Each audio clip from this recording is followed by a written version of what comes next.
Halo, aku Ella. Hari ini aku bakal nge-review bukunya Lois Lowry yang judulnya The Giver.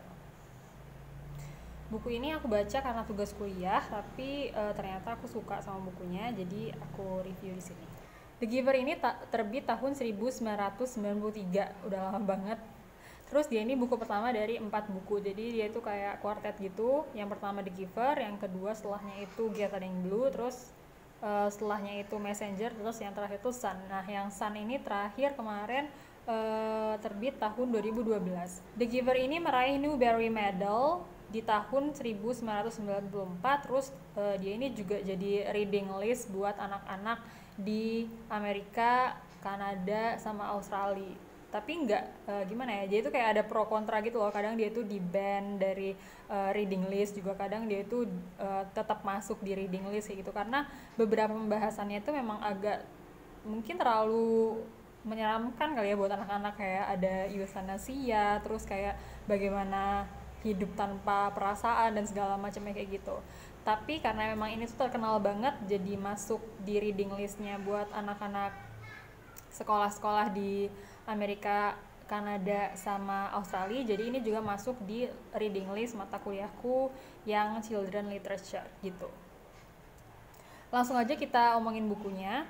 Kalau misalnya dari cover bisa kita lihat, kalau menurut aku ya, kalau pandangan aku dari covernya tuh kayak suram gitu loh. Nggak kayak buku anak-anak gitu kan. Tampangnya itu kayak um, wajah kakek-kakek, jadi kayak gimana ya, kayak buku filosofis. Jadi kayak kalau lihat dari covernya tuh seolah-olah tuh bacanya bakal berat, capek, kayak ini tuh bukan sesuatu yang anak-anak banget itulah. Lanjut ke isinya. Buku ini tuh bercerita tentang Jonas, anak yang bentar lagi udah mau 12 tahun. Jadi ini tuh di dalam buku itu tuh Jonas dari yang umurnya 11, 12 sampai 13. Nah, Jonas ini tuh tinggal di sebuah komunitas yang nggak kayak kita. Di dunianya si Jonas ini semua itu sama. Jadi seluruhnya itu sama, rumah-rumahnya sama, terus kamu aku makannya tuh makanan yang sama, terus semuanya tuh pokoknya nggak ada perbedaan gitulah antara kita. Pas dilihat awalnya, tempat tinggalnya si Jonas ini tuh kayak sebuah utopia gitu loh, dimana semua itu setara, tidak ada yang lebih mengungguli satu sama lain, tidak ada yang lebih dari satu sama lain. Jadi pokoknya tuh semuanya sama. Itu kayak sebuah dunia yang perfect kayak gitu. Nah, di tempat ini itu setiap tahunnya itu ada upacara besar, di mana setiap anak, intinya tuh kayak anak tuh tiap tahunnya kan ulang tahun, tapi di sana tuh ulang tahunnya udah bareng-bareng gitu. Jadi upacara tahun pertama berarti semua anak dapat nama. Jadi yang nama tuh juga yang ngasih itu ya dari the eldernya gitu, dari orang tetua-tetuanya gitu. Terus nanti misalnya dia umur 9 tahun itu dapat sepeda, ya udah semua dapat sepeda gitu. Nah, pas umurnya 12 tahun, nah ini kan si Jonas ini ceritanya mau mau masuk ke 12 tahun ya. Nah, kalau dia masuk ke 12 tahun, dia bakal dapat pekerjaan. Jadi dia tuh kayak bakal berguna gitu loh bagi society-nya gitu. Pekerjaannya itu ya semua bakal dapat pekerjaan. Jadi bedanya kalau misalnya di Divergent, kalau misalnya kalian pernah baca atau pernah nonton filmnya, itu kan ada banyak faction gitu ya, tapi ada juga yang nggak dapet kan, jadi ada factionless. Nah, kalau di sana tuh nggak ada, semua tuh bakal dapet kayak gitu. Pekerjaannya itu macam-macam ya, mulai dari yang biasa aja kayak jadi penegak hukum, terus juga jadi um, penjaga anak-anak, terus ada juga yang kayak tugasnya jaga orang dewasa yang kayak panti jompo gitu lah intinya. Terus ada juga yang mungkin agak aneh ya kalau kita pikir, jadi ibu yang melahirkan. Jadi tugasnya dia itu ya bener cuman hamil melahirkan gitu. Jadi di sana itu semuanya itu diukur bukan dari perasaan, semuanya itu diukur dari kalkulasi gitu loh. Misalnya ya, aku itu orangnya seperti ini seperti ini seperti ini, jadi aku cocoknya tuh punya jodoh yang seperti ini seperti ini seperti ini. Jadi sebuah keluarga itu, ayah dan ibunya itu bukan karena mereka saling cinta gitu loh, tapi karena memang mereka tuh cocok kalau misalnya kualitas mereka itu cocok kalau misalnya mereka jadi satu gitu. Nah, setiap keluarga itu juga bukan nanti misalnya ayah dan ibunya kayak kita gitu loh, jadi kita tuh lahir dari ayah dan ibu kita, itu enggak. Tapi kalau misalnya di sana ayah dan ibunya ini misalnya udah siap untuk punya anak, ya ntar nanti dia tuh bakal dikasih anak nanti pas anaknya itu ulang tahun pertama. Di dunianya Jonas ini kita tuh harus pakai bahasa yang tepat, jadi kita nggak boleh pakai bahasa yang tidak tepat. Contohnya ya, aku tuh kelaparan banget, nah itu tuh berarti salah, soalnya di dunianya Jonas nggak mungkin ada yang kelaparan, soalnya semuanya bakal dapat makanan kan. Jadi kalau ada yang bilang aku kelaparan, itu nggak, itu bakal ditegur gitu loh. Kamu tuh cuman lapar, kamu tuh merasakan lapar, bukan kamu tuh kelaparan. Kelaparan tuh yang kalau misalnya kamu nggak makan berhari-hari dan kamu nggak bakal pernah ngerasain itu, katanya kayak gitu. Nah, sampailah pada hari upacara. Si Jonas ini teman-temannya tuh udah pada dapat semua kan, semuanya udah dapat kerjaan kecuali dia. Pas semuanya itu udah dapat, akhirnya dia dipanggil, terus dia itu dapat pekerjaan menjadi seorang receiver, the receiver, menjadi seorang penerima. Dia kan bingung ya, itu sebenarnya pekerjaan apa sih, soalnya tuh nggak ada gitu loh. Dari yang dia ingat 12 tahun dia hidup di sana tuh dia nggak ingat ada pekerjaan namanya sang penerima kayak gitu. Terus ternyata tugasnya adalah menerima semua memori-memori yang ada di dunia dan di masa lalu kayak gitu. Terus ya udahlah ya, akhirnya dia pun jadi si penerima ini, dan dimulailah dia mengetahui segala sesuatu tentang dunianya itu. Jadi dia itu ada mentornya namanya The Giver, sang pemberi, karena dia sang penerima jadi dia bakal diberi sama seseorang. Itu bapak-bapak yang ada di cover itu tuh bapak si pemberi. Bapak itu bakal kayak nge-transfer pengetahuan dia. Jadi saking di sana itu nggak ada perbedaan, jadi mereka tuh nggak tahu di sana tuh nggak ada warna. Di sana tuh ya udah cuma hitam putih kayak gitu. Mungkin teman-teman bakal mikir, apa sih bahayanya warna, kenapa sampai enggak dikasih, kenapa sih mereka tuh sampai terbebas dari warna kayak gitu.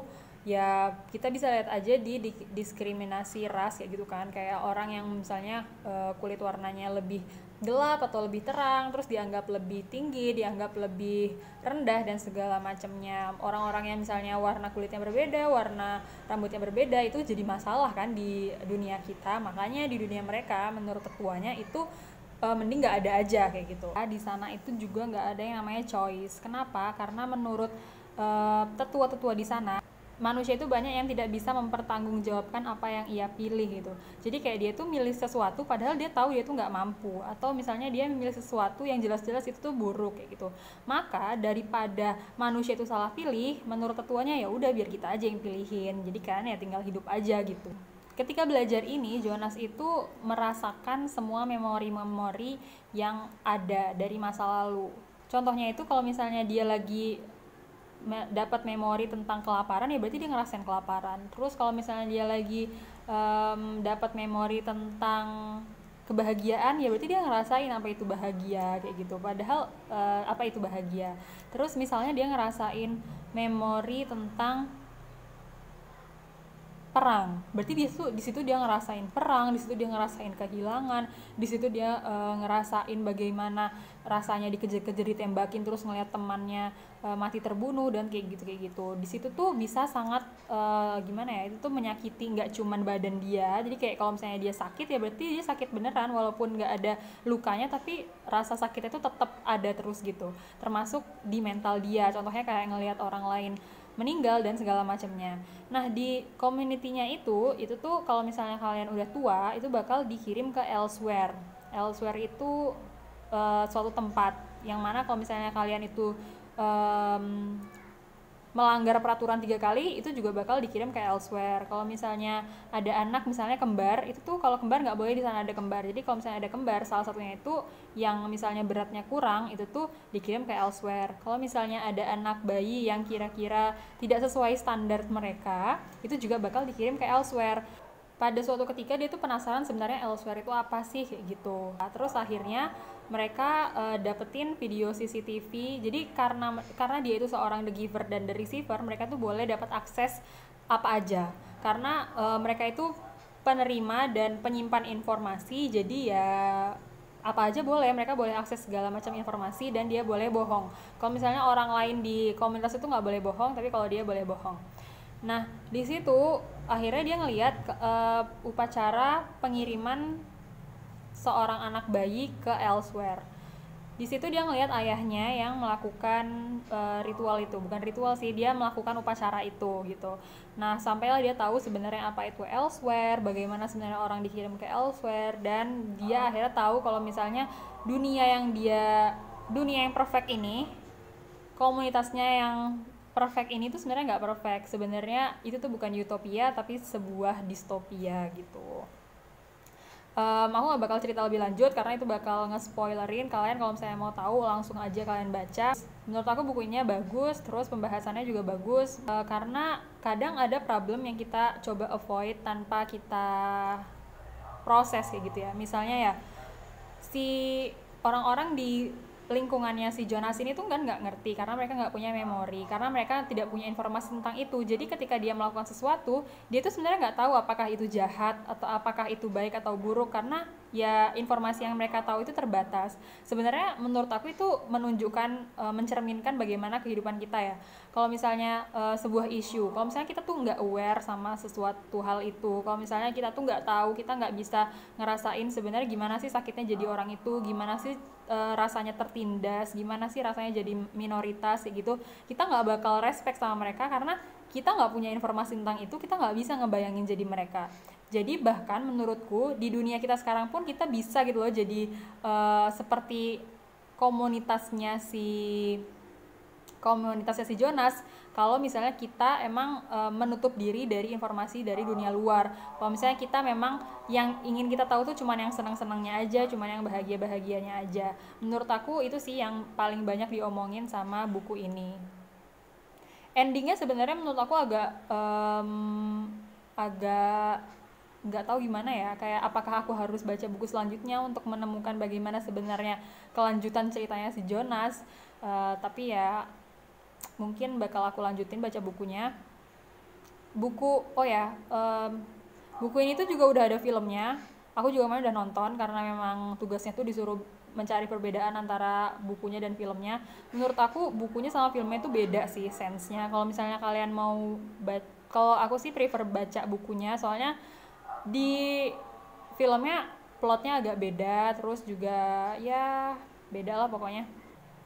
Overall aku suka sama buku ini. Aku suka gimana mereka itu nunjukin kalau misalnya manusia berperasaan itu sepenting itu, bagaimana sebenarnya hal-hal kecil yang menurut kita tuh nggak penting, kayak misalnya warna, kayak misalnya perasaan, kayak bagaimana kita punya kesempatan untuk memilih, itu tuh sepenting itu gitu. Dan menurut aku itu nge-trigger kita untuk lebih aware sama apa yang terjadi di sekitar kita kayak gitu. Cukup segitu review dari aku ngasih rate 4,0 buat buku ini. Kalau misalnya kalian punya suggestion aku harus nge-review buku apa, silahkan komen di bawah ya. Bye!